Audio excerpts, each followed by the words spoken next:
Well, the conflict in Israel and Gaza is far from simple, and many people are searching the internet with their questions. Here with me to help answer some of them, the most trending questions at least that people are asking online search engines, is our Middle East analyst, Sebastian Asher. Sebastian, welcome to you. Thanks very much for being with us, for your expertise. Before we go to those questions, yes, let's get some analysis on where we're at this situation. We've been talking a lot about the Rafah crossing. If you can explain what that is, why it's so important, and if it is likely that Israel will allow people out. Yeah, I mean, to a degree, we're in a sort of holding pattern here. I mean, the big story, of course, is when and if Israel will launch its offensive from the north. Down in the south at the Rafah crossing, which is one of the two crossings, there's one obviously into Israel, this one is into Egypt, is where the anticipation is at the moment. And this morning we had reports that there was going to be a temporary truce to allow we're talking a very small number of Palestinian Americans across into Egypt. So, as you were saying in your introduction there are several thousand people or so at the Rafah crossing waiting to go, but the temporary truce has not been agreed. We've actually had a statement from the Israeli Prime Minister's office saying that there is no ceasefire. And when we're talking about ceasefire, we're only talking about this most limited truce in terms of down there. There's been no ceasefire, no sign of a ceasefire up in the north of Gaza, where the Israeli bombardment has continued. Hamas has still continued to fire some rockets into Israel. So the war between Israel and Hamas hasn't really changed in any of its dimensions over the past 2 or 3 days. The efforts are, of course, growing to try and open up Rafah crossing, the hope being that once it's open, obviously the first aid can come in, the first people can come out, and once that has happened, it's a major first step towards allowing more people out, allowing the hundreds of thousands of Gazans who come down from the north of Gaza, where Israel is expected to have its offensive after Israel warned them that they must go. Obviously, they're in very difficult circumstances down in the south. Still, the blockade, which has been tightened by Israel, is in place. There's been a tiny easing of it, but food shortages, water shortages, electricity, etc. Where do they stay? All the shelters essentially are taken up. People staying in relatives' homes. So it's a very combustible situation down there. Egypt, which controls the Rafah crossing, does not want a huge influx of Palestinians. One, for its own security. Two, it doesn't want to be seen doing what would be seen in the Arab world, the Muslim world, as Israel's bidding. The fear, the concern amongst many Arabs is that once the Palestinians have left, they may never go back, and Egypt does not want to facilitate that. OK, so let's talk about the situation in the northern Israel and its border with Lebanon, and this group Hezbollah, who have been firing rockets into northern Israel, killed 2 people in the past day or so, 2 Israelis. Just explain who Hezbollah are, the influence they have, the control that they have in Lebanon, and what they want to achieve. Well, understand that Lebanon at the moment isn't governed by anybody. There's a caretaker government, there's no president. Now, part of the reason is the division between certain political elements and Hezbollah. Hezbollah, there's no doubt, is the most powerful political and military force in Lebanon. It's more powerful than the Lebanese army. It led a successful, in Hezbollah terms, bid for many years to drive Israel out of a buffer zone that it established in the south of Lebanon. Israel finally withdrew in 2000, and Hezbollah saw that as a huge success for themselves, and they essentially presented themselves as the only force in the Arab world that actually had won at least one victory against Israel. 6 years later, there was a problem between Israel and Lebanon, which led Israel to invade Lebanon. It essentially pulverized the south of Lebanon, which is pretty much under the control of Hezbollah. And Hezbollah at that time was in dodgy territory, really, in Lebanon, because many people blamed Hezbollah for calling that devastation on Lebanon by Israel, by its actions. So Hezbollah tries to have this balance between its role as what it sees as key resistance against Israel, but also within Lebanon of not pushing so hard against Israel that it upsets the whole status quo in Lebanon, such as it is. And for example, I mean, unlike Hamas, which is an Islamist organisation, obviously, and wants the Islamist ideology to be imposed wherever it rules, Hezbollah has never said that in Lebanon, and it's never 100% wanted to be politically in control of Lebanon. They have ministries, they have huge clout about who's elected president, who's elected prime minister, but they don't want to 100% carry the can for Lebanon. So it's a very, very difficult situation, a precarious balance for Lebanon, for Hezbollah within Lebanon and its relations outside. And of course, the other side of Hezbollah is that it's backed and essentially the creation to a large extent of Iran. So when people worry, when the Americans worry, Antony Blinken at the moment has just arrived back in Israel, he was doing shuttle diplomacy around the Arab world. Key issue he's trying to lock down is that there's no further spillover in this war. Obviously, everybody looks north to Hezbollah.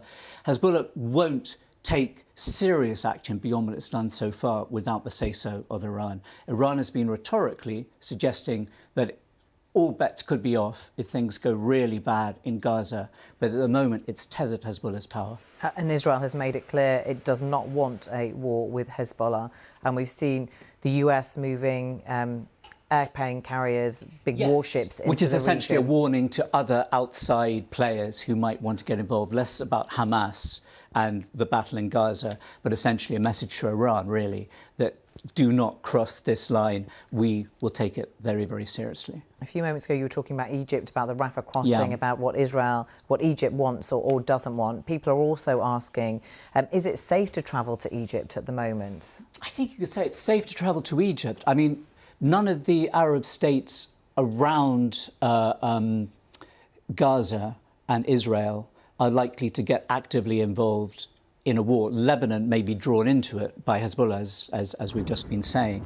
But Egypt has had the longest peace treaty back to 1978 with Israel. It has, in conjunction with Israel, it has very much controlled the borders around Gaza and with Hamas. It's tried to play a mediating role. It's tried to bring the two factions, the two main Palestinian factions, Hamas and Fatah in the occupied West Bank, together at various points. It's continued with that mission. It will and has been involved in mediation now to try to get a ceasefire, to try to get talks going of some kind. But at this stage, I think that's really too early to bear any fruit. You will have, as you'll see across the Arab world and across the Muslim world, major protests in support of the Palestinians, to some extent in support of Hamas. So if you were going to Cairo, if you were going to some areas where those protests are going to be very large, then people travelling would need to be careful of that. There'd be security reasons to have concern of that. But in terms of Egypt directly being involved in a war with Israel over this, that isn't going to happen. And what about Jordan? People are asking, is it safe to travel to Jordan? Just to explain, Jordan, another neighbouring country to Israel, previously enemies, but we've seen the Jordanian king also involved in trying to negotiate It's a very similar story. I mean, both Egypt and Jordan. I mean, Jordan signed a peace deal in 1994 with Israel, having participated in at least two wars against Israel, 1967 and the Yom Kippur War. But its role is, in some ways, more complicated than Egypt, in that Egypt returned the Sinai. The Sinai returned to it from Israel. It doesn't have a large proportion of Palestinians there, either as refugees or anything else. Jordan, essentially, it's very difficult to gauge exactly the numbers, but it still has a huge Palestinian refugee population, and it has a large Palestinian population beyond it who sort of identifies Palestinians as much as Jordanians. So it's a real tinderbox there, which King Abdullah, his father King Hussein, have struggled, throughout their reigns to control, because anywhere, I mean, if you look outside the Palestinian territories, the place where there's the strongest pro-Palestinian feeling and the strongest numbers of people is in Jordan. So King Abdullah is playing, again, the same role that his father did, and as is happening with Egypt, a mediation role, because of its relationship with Israel, because of the stakes being so high for Jordan. And it's always been seen in the West as a very West-friendly country, and it depends hugely on Western financial support in order to survive. So again, it will play, as this story continues, an important mediation role, but it will also be trying very hard to keep a lid on protests within its own country, not just Palestine, but also Islamist. It has a very, very strong Islamist force there politically, and that has seen big protests in the past. It's seen violence. That could break out as this continues. If the Gaza offensive goes ahead, and there are many, many more casualties amongst Palestinians than we've seen so far, then the pressure inside Jordan from the people, just as we'll see around the Arab world, will grow more and more intense. Obviously, we've talked a lot about Hamas, who they are over the past week. Israel is at war with Hamas. They have vowed to crush them, yes, to wipe them out. It was Hamas that launched this murderous attack on Israel, in which 1,400 Israelis and other foreign nationals were killed just over a week ago. They've taken 199 people hostage. Explain a little bit more about the Hamas leadership, because we've heard over the past few days Israel said they have killed the leader of Hamas in Gaza, but there is a differentiation between the Hamas militant wing, the Hamas political wing. Let's talk about, first of all, about the military wing and who they want to destroy. Yes. I mean, they haven't killed the actual leader of Hamas in Gaza. They've killed some senior members who they say were directly involved in the assault on Israel. So you have a leadership outside, a political leadership in exile, essentially. Ismail Haniyeh is the leader. He moves between Qatar and several other countries. Qatar, though, is his real host country. And they have shown more readiness, as you'd expect from a political leadership, to have negotiation, have talks to some degree, to move a little bit away from the founding charter of Hamas, which says that it is working towards the total destruction of Israel. It's blown hot and cold, but there have been times when that leadership has essentially said that it would settle if the 1967 borders were returned to and the occupied Palestinian territories were given to the Palestinians as a formal state, that they would accept a truce, perhaps a 100-year truce. Now, that kind of conversation has died away over the past few years, just as the peace process has been stalled. So you have that element, which is, you know, as in any organisation like this, there are different layers, different strata within it. And then you have in Gaza essentially a military leadership which is much, much more hardcore. You have Mohammed Deif is the leader there. Yahya Sinwar is the political leader in Gaza, the administrative leader. And these are people who have shown no sign of any quarter with Israel and still believe that a military solution is the only way to go. They still believe that they can, as they obviously tried to do in this assault, to cause so much pain, so much hurt to Israel, that Israel will either bow and leave, and that's their greatest hope, or will be pressured into, compromise is probably not the right word, but in giving the Palestinians more than I think anybody else is expecting, the Hamas political leadership, the Fatah leadership, etc. They will, at the moment, feel that they've made their point. I mean, as you say, Israel has vowed the total obliteration of Hamas, but they, at the moment, are definitely in the lead. They are in the ascendant. They have the upper hand as far as Hamas is concerned. They will be, you know, giving a sense that what they've done has changed the status quo that's existed all these years. Nothing else has done that through their actions. Now, they will claim, this is what they tried to say, they haven't killed any civilians. They essentially believe that anyone in Israel is a settler and is therefore guilty. That's their way of looking at it. Again, the Hamas leadership itself, political leadership, doesn't talk in such black and white terms. So we are talking about very different layers within Hamas, which are definitely not at odds with, at the moment, but we could see, as this progresses, more of the division.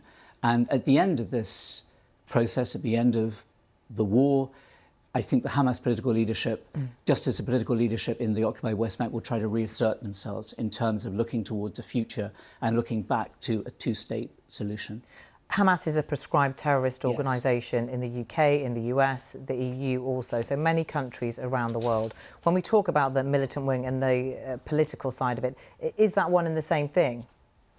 Well, I mean, in the UK, originally the armed wing was prescribed as terrorist, and then 2 years ago, Hamas itself, as an organisation as a whole, was prescribed as terrorist. I think at the moment, and certainly in the US estimation, it doesn't make any distinction. But if there are going to be negotiations, if there are going to be talks, Hamas, to some degree, will have to be involved, because the Hamas political leadership is unlikely to be destroyed unless Israel is going to go on a mission, we don't know this yet, but to kill Ismail Haniyeh, to kill the people who could speak for Hamas outside of the Gaza Strip. So it is a difficult position to be in to some degree, because there's no doubt that as far as Palestinians are concerned right now, they see Hamas as the only viable leadership in the occupied territories. As far as Fatah is concerned, as far as President Abbas is concerned, they're not seen as having any real say, even in the occupied West Bank. We're seeing there new groups, new armed groups have been emerging in the past year and a half as Israel has gone in on military raids. Almost daily there have been clashes in response to a whole wave of killings inside Israel by Palestinian gunmen. We've seen these new groups arise, and they and Hamas are the ones at the moment who will be calling the shots. We've heard from President Abbas, he was speaking just yesterday, saying that Hamas doesn't represent the Palestinian people. He will hold to that, but at the moment that voice is drowned out. OK, let's talk about the Palestinian people. The Palestinian people live in Gaza and the West Bank. And people are asking, is Palestine a country? Was Palestine ever a country? It's not formally a country at the moment. There are some countries around the world which do recognise it as a state, but it's not been formally recognised by the UN.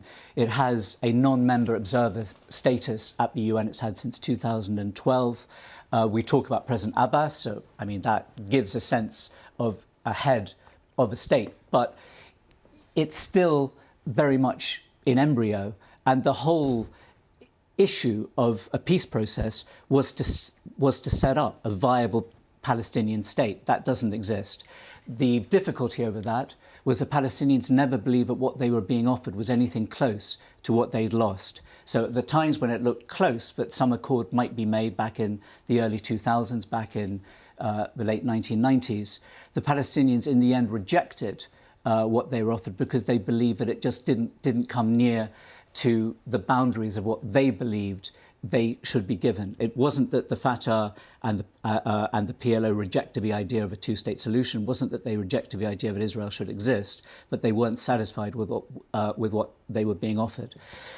Palestine as a state, as an entity in the Middle East, it's existed for a very, very long time, but it's existed under a whole series of empires, under the Roman Empire, under the Ottoman Empire from the 16th century until the First World War. Then it was a mandate under Britain up until 1947 when Britain withdrew. And then, of course, there was the League of Nations decision to divide what was Palestine into Israel and into an Arab state. Israel declared independence, and then there was a war with Arab states trying to take over the whole area. They lost. So there hasn't been a Palestine as a country in modern times, but as a name, absolutely. And so the Palestinian people 100% believe that they have every right to self-identify as Palestinians. And why do Jewish people claim it as their homeland? Well, that is based partly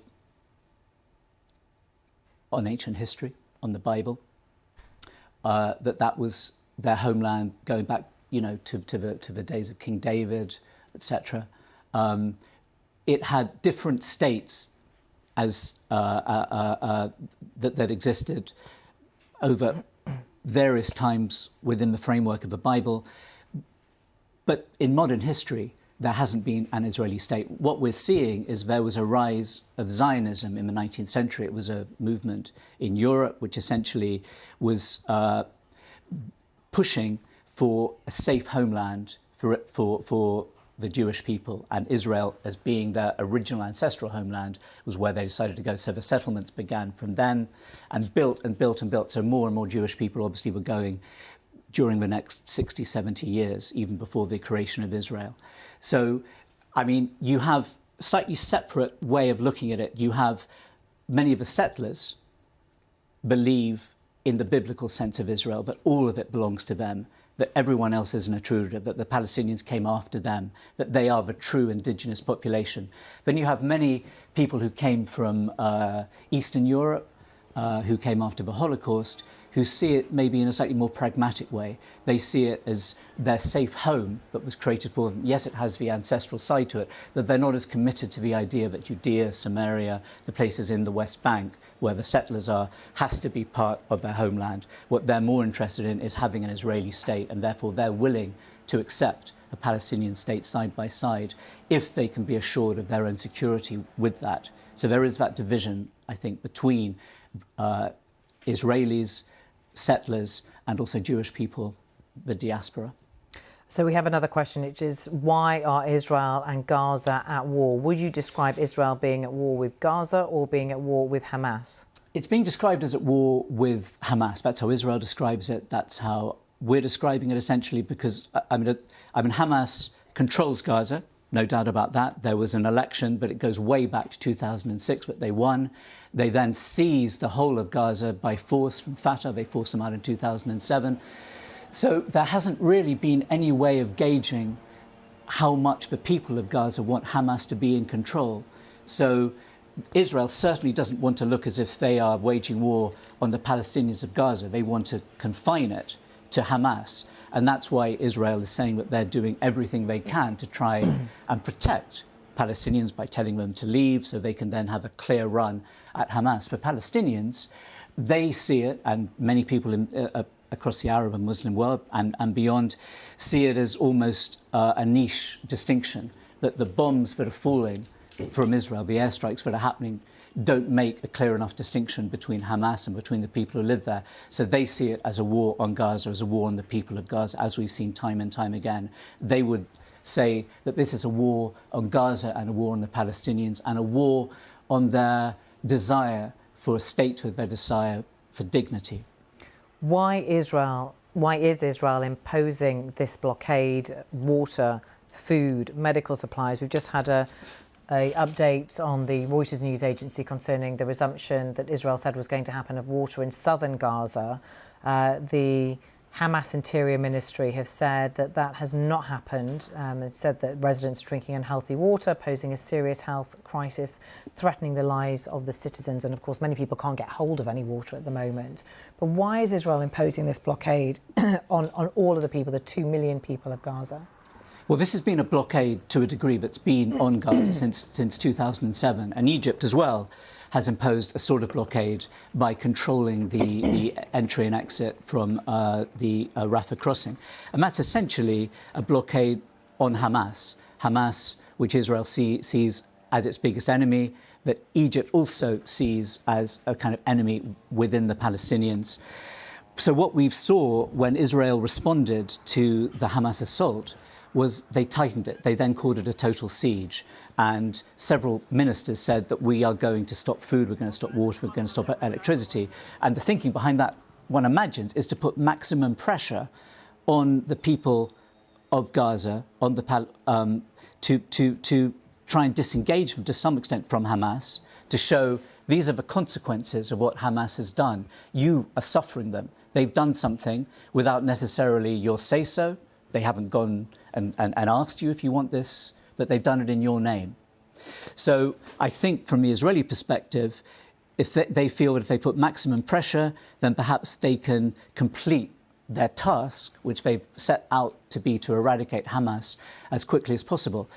From an international perspective, from an aid perspective, we've heard day in, day out from UN aid agencies, the other agencies, that this is just insupportable, that in already very, very difficult conditions inside Gaza have been made totally unlivable, that people will soon perhaps die because of having to drink dirty water, disease, all of these issues. And how can you get a large proportion of people to move from the north of Gaza, the hundreds of thousands who've moved, to a place where there isn't much else provided there either? How can that continue? And if this is going to be a war which could go on for months, then quite apart from what will happen with the Israeli offensive, the ground offensive, the likely loss of civilian lives, what about the people who are actually, to some extent, sheltered from that main offensive? How are they going to be looked after? And if a Rafah crossing is not open fully to allow aid, I mean, there are hundreds and hundreds of lorries and trucks, containers waiting to move in with aid, but they can't go in at the moment. So as I say, from Israeli perspective, it's maximum pressure. They're saying this is a war like no other that we thought with Hamas. This is a war essentially of extinction, of obliteration. Sebastian, the Palestinians are the ones who are going to suffer. thank you very much for taking us through all that in such great detail.